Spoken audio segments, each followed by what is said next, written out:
Back to my channel सांझी.सान्विका। कैसे हो आप सब? आई होप आप लोग अच्छे होंगे, भले चंगे होंगे। तो फ्रेंड, आप सभी को तीज की ढेर सारी शुभकामनाएं। मैं भी रेडी हो गई हूँ और मैं जा रही हूँ अभी पूजा करने। तो चलिए चलते हैं। तो फ्रेंड, चलिए पूजा करना शुरू करते हैं। और आज मैं आपको बताऊंगी कि तीज की पूजा कैसे करें। हर एक क्षेत्र का ना अलग अलग तीज पूजा की विधि होती है। तो जैसे मेरे यहाँ होता है वो मैं आज आपको बताऊंगी। तो चलिए शुरू करते हैं। सबसे पहले हम पूजा की सामग्री देख लेते हैं। तो आप यहाँ पे देख सकते हैं हमने आरती की थाल सजा लिया है और ये है भोग जो कि मैंने बनाया है। अगर आप नहीं बना सकते हो तो आप बाज़ार से भी ला के चढ़ा सकते हो। यहाँ पे आप देख सकते हैं हमने बनाया गुजिया, ये है ठेकुआ, बालूशाही, शक्करपाला और यहाँ पे है पंचमेवा। यहाँ पे मैंने दूध रख लिया है शिव जी को चढ़ाने के लिए और यहाँ पे है पंचामृत। तो फ्रेंड, यहाँ पे है दही। तीज में मटके का दही चढ़ाया जाता है।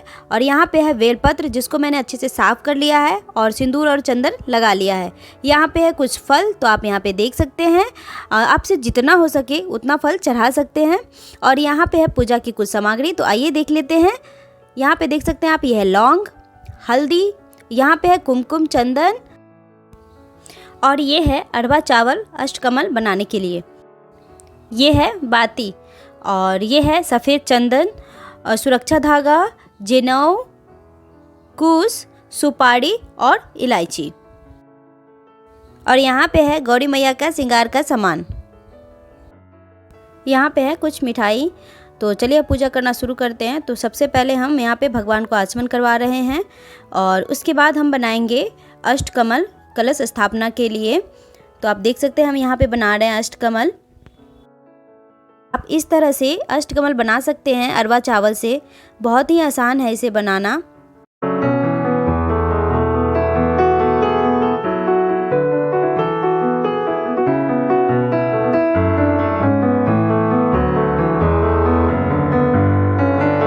तो आप यहाँ पे देख सकते हैं अष्टकमल बन गई है और यहाँ पे हम कर रहे हैं कलश स्थापना। तो बस अब मैं कलश में डाल रही हूँ थोड़ा सा अक्षत, एक सिक्का और ये है नारियल। नारियल में ना आप सुरक्षा धागा और फूल, थोड़ा सा दूबी ज़रूर बांध दे।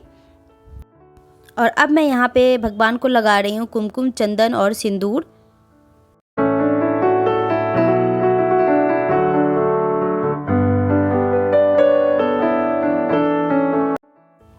तो अब मैं यहाँ पे गणेश भगवान को हल्दी अर्पित कर रही हूँ क्योंकि उनको हल्दी बहुत पसंद है।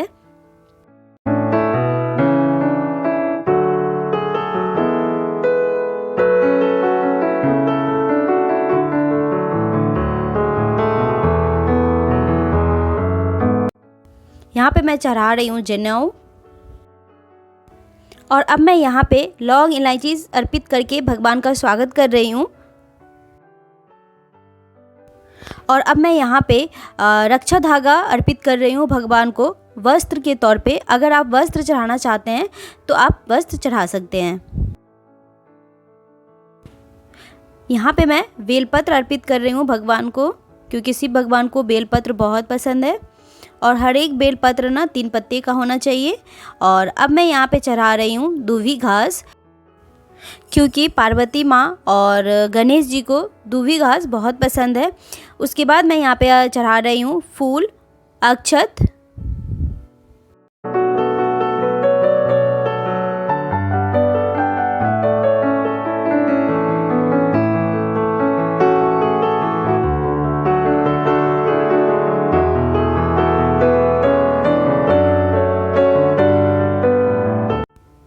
और यहाँ पे मैं चढ़ा रही हूँ गौरी मैया को श्रृंगार का सामान जैसे कि चूड़ी, बिंदी और सिंदूर, मेहंदी।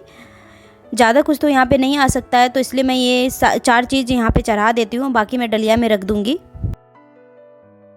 और अब मैं यहाँ पे भोग अर्पित कर रही हूँ।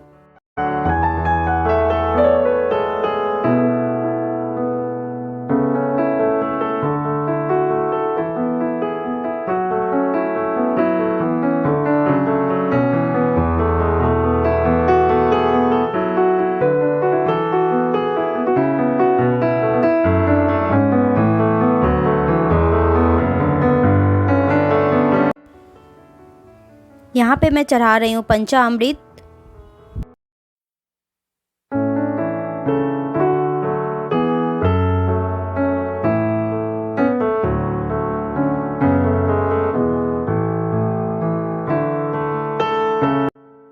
और अब मैं यहाँ पे जला रही हूँ दीपक। दीपक जलाने के बाद मैं दिखाऊंगी भगवान को धूप।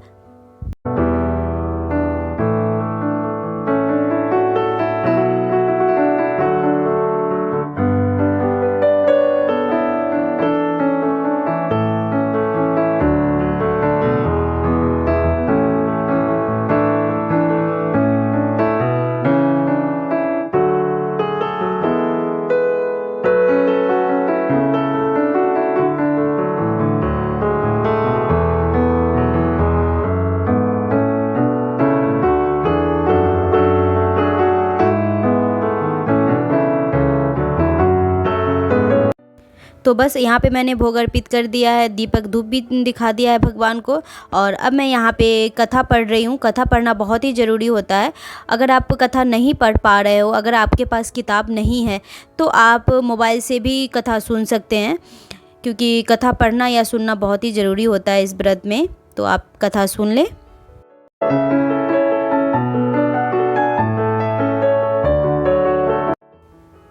तो फ्रेंड, हमने कथा यहाँ पे पढ़ लिया है और अब मैं करूँगी हवन। हवन के बाद मैं करूँगी भगवान को आरती।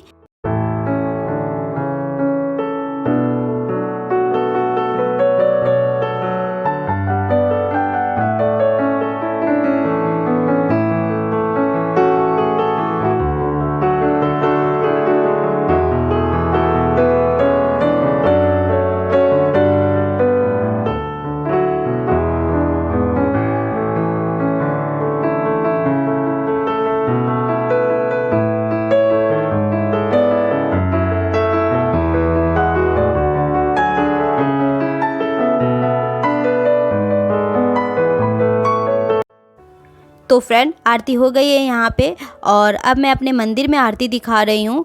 फिर मैं सारे रूम में आरती दिखाऊंगी, क्योंकि मैं जब भी पूजा करती हूँ तो सारे रूम में आरती ज़रूर दिखाती हूँ।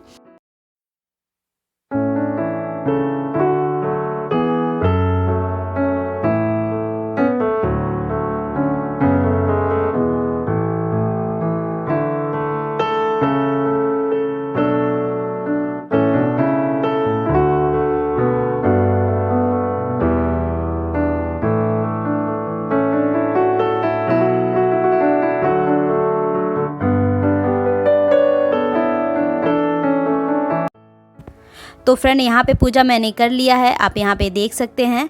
और तीज पूजा में ना दीपक अखंड जलती है, तो मेरे को रात भर जागना है यहाँ पे। और बीच बीच में मैं दिया में तेल डालती रहूँगी। तो चलिए, अब मैं मिलती हूँ आपसे मॉर्निंग में।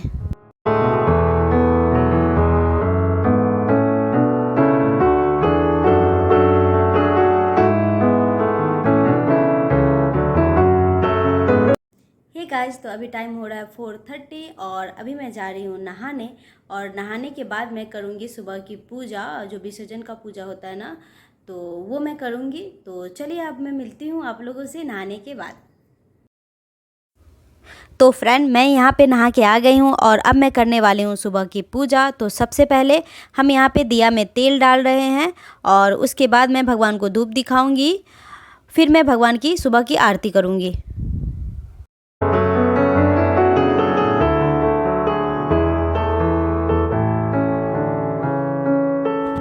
तो फ्रेंड, अब मैं आपको सुहाग लेने की विधि बताऊंगी। तो अपना सिंघोड़ा आप पूजा के मंडप में ज़रूर रखें और उसी सिंघोड़ा से माँ पार्वती को 5 बार हम यहाँ पे सिंदूर लगा रहे हैं। जितनी बार आप माँ को सिंदूर लगाएंगे, सुहाग उतना बार ही ले। तो फ्रेंड, आप यहाँ पे देख सकते हैं, मैंने आंचल का एक कोना से सुहाग ले रही हूँ। मैं पार्वती माँ को 5 बार सिंदूर लगाई थी, तो मैं सुहाग भी 5 बार ही लूँगी।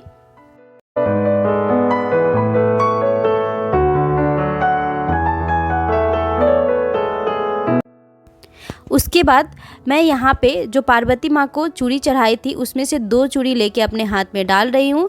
और अब मैं बिंदी के पत्ता में से एक बिंदी सबसे पहले माँ को लगाऊंगी, उसके बाद मैं अपने मांग में लगाऊंगी। फिर मैं यहाँ पे ली हूँ मेहंदी और मेहंदी में से थोड़ा सा मेहंदी मैं अपने माँ को लगाऊंगी, उसके बाद मैं अपने हाथ में लगाऊंगी। हे गाइस, तो हमने अभी पूजा कर लिया है और मेरे हस्बैंड अभी जाएंगे विसर्जन करने के लिए। और जब वो विसर्जन करके रिटर्न आएंगे उसके बाद मैं व्रत तोड़ूंगी। तो आप बने रहिए ब्लॉग में।